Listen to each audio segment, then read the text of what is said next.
अंडमान में हूँ। विश्व की सबसे बड़ी खाड़ी कही जाने वाली बंगाल की खाड़ी का ये अथाह जल राशि मेरे पीछे आप देख रहे हैं। मैं थोड़ा पढ़ा लिखा कम हूँ, इसलिए गूगल का सहारा ले रहा हूँ।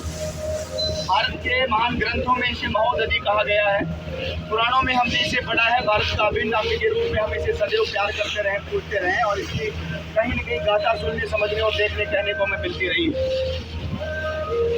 सभी चीज़ें बचपन से अंडमान की खाड़ी भारत के नक्शे में दो छोटी छोटी टपकियों की तरह नक्शे में दिखाई देती थी। आज वहां आकर के स्वयं को गौरवान्वित महसूस कर रहे हैं, क्योंकि स्वतंत्र वीर विनायक दामोदर सावरकर से के जुड़ने के कारण, ऐसे भारत के कई महान क्रांतिकारियों से जुड़ने के कारण ये भूमि अत्यंत पवित्र है।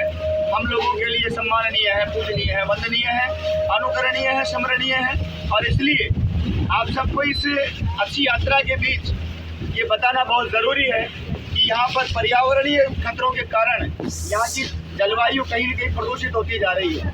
यहाँ प्रदूषण के कारण लगातार यहाँ की जल राशि प्रदूषित हो गई है। यहाँ की आबो हवा जहरीली होती जा रही है। यहाँ के जो पहाड़ी क्षेत्र है, नाम मात्र के जो बीच में जिन्हें टापू कहा जाता है, वो खतरे में आ चुके हैं।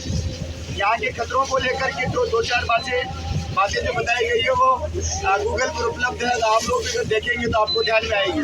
लेकिन महत्वपूर्ण बात यह है कि हम लोग जब यहाँ आते हैं तो हम लोग यहाँ पर प्लास्टिक इसमें डाल देते हैं, हम लोग यहाँ पर पोल्यूशन फैलाते हैं, हम लोग यहाँ पर कई अमानवीय गतिविधियों को जन्म देते हैं जो यहाँ की बायोडाइवर्सिटी के लिए खतरा है। आप सबसे प्रार्थना है बंगाल की खाड़ी के सुंदर नज़ारे को बरकरार रखने के लिए, इस विधाता की प्रदत्त इस महान उपलब्धि को हम सब लोगों के लिए, मानवता के लिए, कल्याण के लिए, इसको संजोने में आप भी सहयोग करें।